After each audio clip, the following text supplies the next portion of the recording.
afternoon. It's Wednesday, April 10, 2024. Peace is a path to the prosperity of a nation. Let peace reign. On the news this afternoon, lawmaker slams PDP chairman of including APC members in Rivers PDP committee list. Labour Party says NLC lacks powers to sack legitimate leadership. Suspected illegally refined diesel boat held in Rivers State. On the foreign scene, US President criticizes Israel's approach to war in Gaza. I'm Ifichu Kumoila with the news.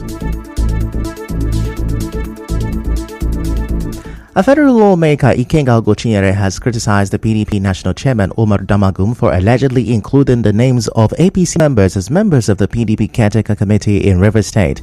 Mr. Ogochinyere, who spoke on Nigerian Info FM's Hard Fact, also spoke on why they are asking the PDP acting national chairman, Omar Damagum, to resign.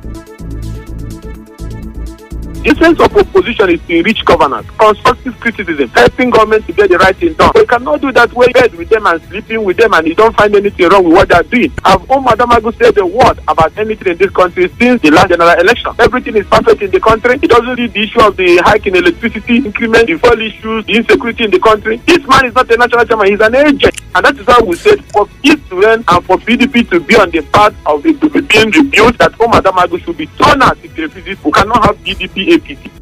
Mr. Ogochinyere, who represents Idato Federal Constituency in Imo State, also accused the FCT Minister Nyesom Wike of increasing the political tension in River State with the alleged backing of the PDP National Chairman, Omar Damagum.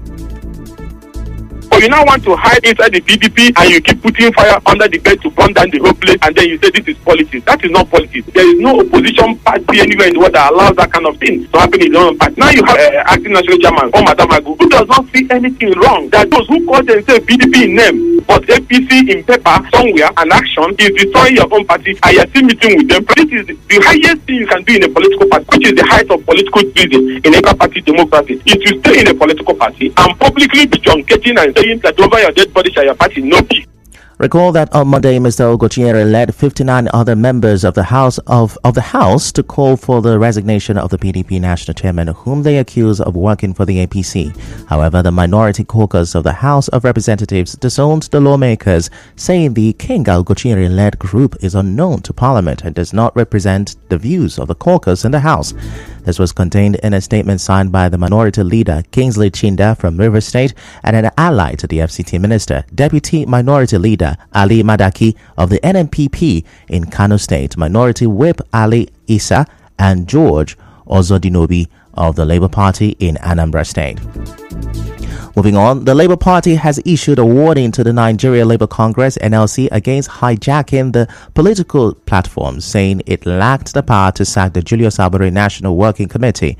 The party's response was a reaction to Monday's resolution taken by the NLC Political Commission at a stakeholders meeting in Abuja, which voided the national convention that returned Abure and his NWC members to office. A statement signed by Labour Party's National Publicity Secretary Obiora Ifo described the stakeholders meeting as an illegal assembly of a handful of aggrieved former members of the party and some social media tigers who were not card-carrying members of LP. In another development, the chairman of the governing council at Captain Ilicha Amadi Polytechnic, Robinson Namewo, has urged the Rivers State government to allocate funds for the upgrade of the Polytechnic. Dr. Namewo, in an interview, said the institution lacks the basic infrastructural and academic facilities of a polytechnic. Now, he, however, said efforts are ongoing to ensure the institution meets national polytechnic standards. If you go to the polytechnic now, you won't see classrooms that is befitting of a polytechnic. You won't see workshop that relates to a polytechnic. You won't see laboratory that relates to a polytechnic. You won't even see any faculty building. We call it school. You won't see anyone. You won't see lecturers' classroom. You won't see student hostels. You will not also see a good medical center, a good. Dr. Namewo also spoke on the employment issues in the institution. On the issue of those issued employment letters and were not employed. The current council was now part of that employment process. It was the past rector and the officers of the Polytechnic that conducted the interview and did employment on the approval of the governor. In other news, the federal government and former Vice President Atiku Abubakar have traded words over the cost of Lagos-Calabar Highway project. In a statement on Tuesday, Mr. Atiku dared President Bola Tinubu to disclose the full cost of the project. He said the Tinubu administration cannot continue to keep silent on how much of public funds will be spent on the project at a time in Nigeria was still facing dire economic challenges. Responding, the Minister of Works, David Umahi, said despite the high cost of materials in the construction industry, the administration has maintained prudence, cost effectiveness, speed and quality in the delivery of road projects. Still to come, suspected illegally refined diesel boat held in River State. Stay with us. Hey, tech enthusiasts!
Back and now the rest of the news. The Nigerian National Petroleum Company Limited, NNPCL, says a tugboat conveying suspected illegally refined diesel has been discovered by operatives of Tantita Security Services Limited. In a documentary shared by NNPCL, the tugboat was being escorted by a marine police boat in River State before it was arrested by the security outfit. The company said 5 persons on the boat are currently being interrogated by Tantita. The firm also said that it recorded 155 oil theft incidents in 1 week. A board of inquiry constituted by Defense Headquarters to probe the killing of 17 soldiers at Okwama, Delta State is scheduled to begin sitting today in Warri. Chairman of board, Air Vice Marshal David Ajayi, said they are on a fact-finding mission and not to apportion blame. Speaking during a meeting with the Delta State Governor Sheriff Obodowori, Air Vice Marshal Ajayi said they hope to gather fact from security agencies, community leaders and residents to help the military ensure a healthy communication that will enhance civil-military relations and allow economic activities thrive again in the affected communities. Now, the chairman of Airpeace, Alan Onyema, has raised alarm that foreign carriers operating the Nigeria-UK route are allegedly conspiring to send Airpeace out of international operations by crashing airfares on the route. Mr. Onyema spoke on Channels Television. It's a very devilish conspiracy. All of a sudden, people are airlines are underpricing. Just in the space of 1 month. Yes, not up to a month. One other airline was advertising $100, another one $305, $350. This, if you fill up the entire aircraft and carry people on the wings, it's not even enough to buy your fuel. So why are they doing that? Their governments are supporting them to do this and take Airpeace out. And the moment they succeed in taking Airpeace out, Nigerians will pay 20 times over. Once again. On the 30th of March, Airpeace began direct flight operations from Lagos to Gatwick Airport in London, reciprocating the bilateral air service agreement (PASA) between Nigeria and the United Kingdom. And now in business, the average fare paid by air passengers for specified routes on a single journey rose by 20.53% year on year. Now this is according to the National Bureau of Statistics Transport Fare Watch report, which said fares increased from about 74,000 naira last year to about 89,000 naira in January this year. The report also showed that the cost of intercity bus journeys paid by commuters per drop increased from 902 naira 70 kobo in December 2023 to 963 naira 38 kobo in January 2024. In entertainment, actress Sharon Oja has slammed trolls for claiming that she is keeping her husband's identity hidden because she stole him from another woman.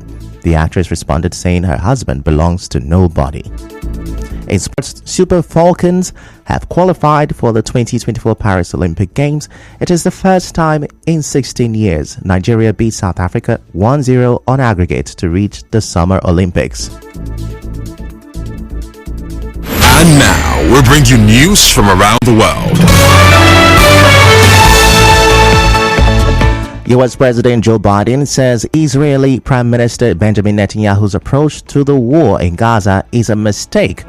President Biden said this in an interview criticizing Israel's handling of the conflict. As you may know, President Biden has also called Israel's bombing in Gaza indiscriminate and its military action over the top. That's a wrap on the news this afternoon. Before we go, let's have a look at the major stories. A federal lawmaker, Ogochinyere, has slammed the PDP national chairman for including APC members in the Rivers PDP caretaker committee list. The Labour Party says NLC lacks the power to sack legitimate leadership. Suspected illegally refined diesel boat has been held in Rivers State. And on the foreign scene, U.S. President Joe Biden has criticized Israel's approach to the war in Gaza. The news was edited by Martha Okerinkem. To reach the news team, send an SMS or WhatsApp to 0808-721-7215. I'm Ifechukwu Moyele. Many thanks for listening.